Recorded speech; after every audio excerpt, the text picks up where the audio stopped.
would you be able to go into a bit more detail about the Section 14 vexatious pushback that you got and how you dealt with it? That was right at the beginning when I started to, sorry. That was right at the beginning when I started doing FOI, and I was learning on the hoof. I didn't realise that you weren't meant to submit too many freedom of information requests at the same time. So I don't think I did submit too many, but I'd obviously overstepped a threshold. But what was interesting is that I did it at the same time to the department, to the Post Office and UKGI, which is the body which manages the Post Office on behalf of the government. And they all waited for me to stop sending, and then they put all those together as one accumulated vexatious attack and refused it. And then it took a while for me to think, okay, I've got all the time in the world. I'll just go one by one. Yeah. Question for Isaac. So are lots of these FOI requests EIR requests, and do you sort of feel that councils are processing them correctly as EIR requests? Yeah, we do mention that. I think they do. They mostly respond like with the information that we expect them to respond, and also in the format that we ask them to. We do mention when we send it FOI that this may fall under EIR, and then councils kind of decide how sometimes they reply to us and we will answer this under EIR or we'll answer it as FOI, but they always are sending us the information that we're requesting most of the time. So yes, in the answer that we get the information. So to us, it doesn't matter too much which legislation it comes under. But we do mention that because we understand it comes under some of the environmental information stuff as well. Yeah. I was going to say, and while you got the mic, but I took the mic back. Are there any recommendations on how to harness volunteer analysis of FOI? Yeah, we're always quite surprised that, and actually we've had a volunteer, yeah, wave your hand, thank you so much, who actually volunteered with us last year as well in this room. We are quite surprised actually at how many people want to sit at home and assess councils on their climate action, because councils aren't the sexiest form of government, and council and local climate action, but a lot of people care. And so I guess if you've got something that people care about and want to improve in their local area, that's a really helpful way to start. And obviously, lots of people care about lots of different things, and if you can make it clear to them kind of the impact that's going to happen, if there's more electric buses on your streets, that's better air quality, that's actually quieter rides. You can fall asleep on an electric bus because it doesn't vibrate all the time as well. It's good tips. But that's the kind of thing that people really like to see happening in their area. And so, a lot of people are motivated to be involved, I think, because they understand the impact, they understand how the scorecards can have that impact on councils, and then how they can clearly get involved. So if you can articulate to people what's the impact of what they're doing, if you can articulate to people like what's the role they can clearly play within a project, then I think people are like, yeah, okay, I can sign up to do that and want to get involved in something like that. And clearly it works, because we've had a volunteer here today who's also volunteered again for the next scorecards as well. So we're very pleased. So if anyone else wants to sign up to volunteer, you can do so on our website as well. So thanks. Thank you. Question for Andreas. Can you tell us a bit more about any work around developing a standard on proactive disclosure? I don't have too much detail on actually what is in that, but the proactive disclosure coalition that we have within, or that we coordinate in OGP, includes a number of governments that are part of the partnership. It's also in collaboration with the OECD, and the idea is that to kind of it's a peer exchange and support network to kind of figure out what the common problems, common solutions that we can find to issues around proactive disclosure. And the OECD is using that opportunity to develop an international standard. They're working on that and due to, I think, publish something around the end of this year. And I think in April, May, they're planning on some consultations around it. But I don't actually have too much detail on what the content of that is. I think it's still early days at this point. But there are opportunities for yourselves to participate in that. It's not just a government thing. It's also with civil society. Sorry. Thank you. You go back to the room for questions. Yes, Gareth, go up to the top.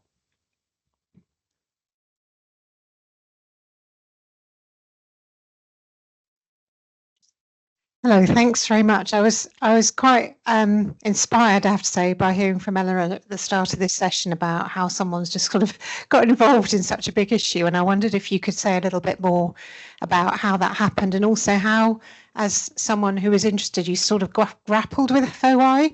I'd be interested also from climate emergency side, like how do you sort of start going with FOI as an interested kind of person, and how complicated have you found it to actually use in practice for campaigning?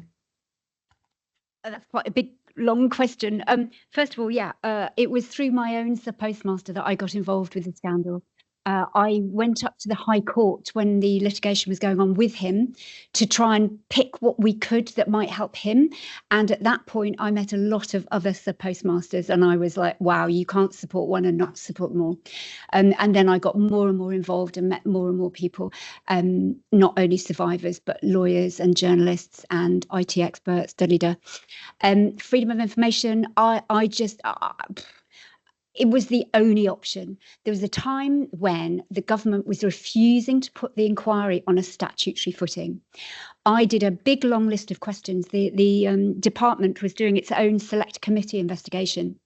And I did something like 26 pages of questions for that committee, which was halted because of COVID. And then the government was saying, well, we're not putting this inquiry on a statutory footing, which obviously means the power to call witnesses or to have information disclosed was very much reduced. So that's when I thought, I'm going to turn my 26 pages of questions into a lot of freedom of information. And I thought, I'm going to do an inquiry by freedom of information, simply. And it just started, and it's still going on. There's always more to find out, because there's always more that's covered up. So we weren't experiencing using FOIs at all as an organisation before. We were very lucky in the sense that we had partnered with My Society, who are obviously experts in this field. So we lent on them a lot in terms of their experience of FOIs and how they work, and just tried to catch up in terms of learning as much as possible. We also use What Do They Know, which is a great tool. If anyone has used it, and you should definitely use it.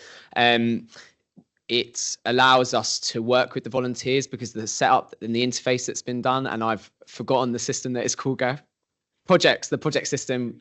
Yeah, in What Do They Know, which allows us to basically really easily, volunteers can kind of like log in. If a response has been answered, then they can like say, yeah, it's been answered, and then it goes in, and then other volunteers can like log in and say, this is the data that's been pulled from it. And so we set up questions. So projects allows us to utilize like volunteers in that way.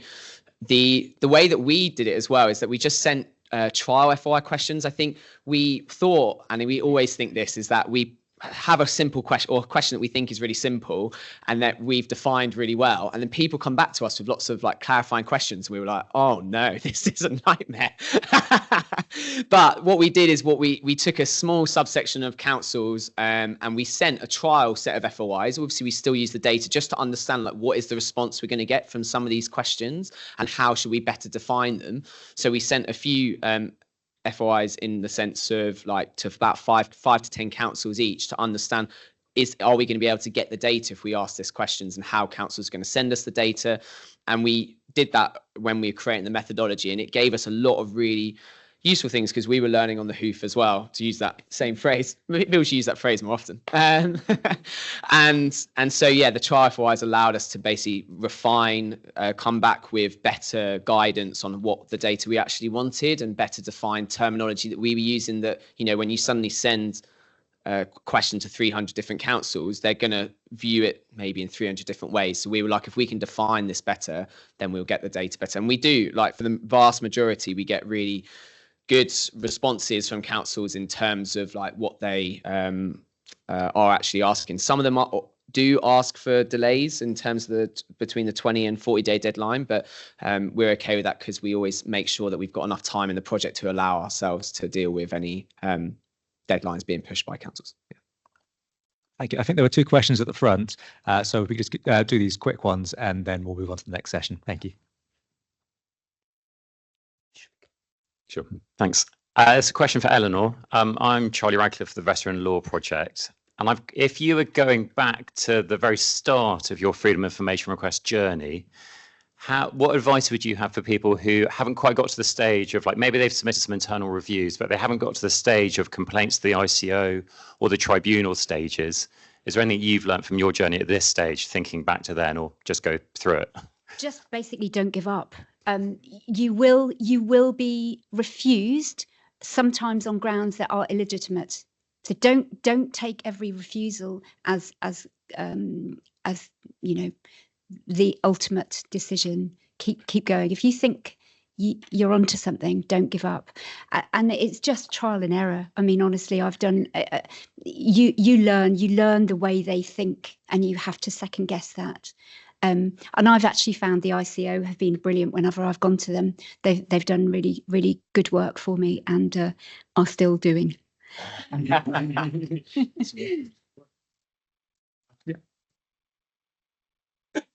Thanks very much. This is just a question, probably quick one for Alex.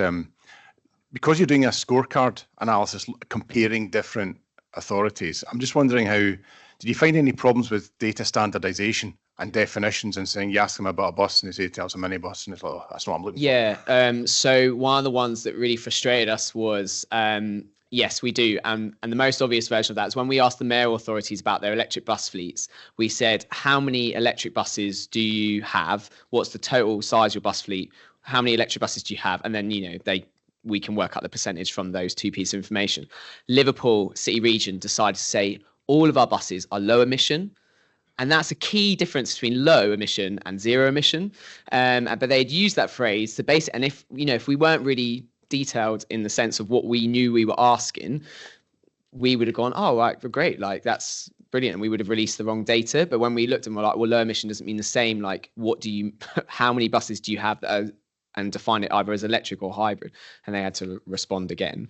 So I guess it's like being aware of what is the information you actually really need from councils, and if it's not specific, you can obviously follow up with clarifying questions. But yeah, so just knowing what you really want to see from councils or other authorities is like really key to understanding, so that you can get that kind of standardization across like the different requests. But most of the time, councils do actually answer really honestly, which we really appreciate as well, even though they then sometimes get annoyed with us when they go, well, how could you say that we weren't doing very good? And we were like, well, because you told us.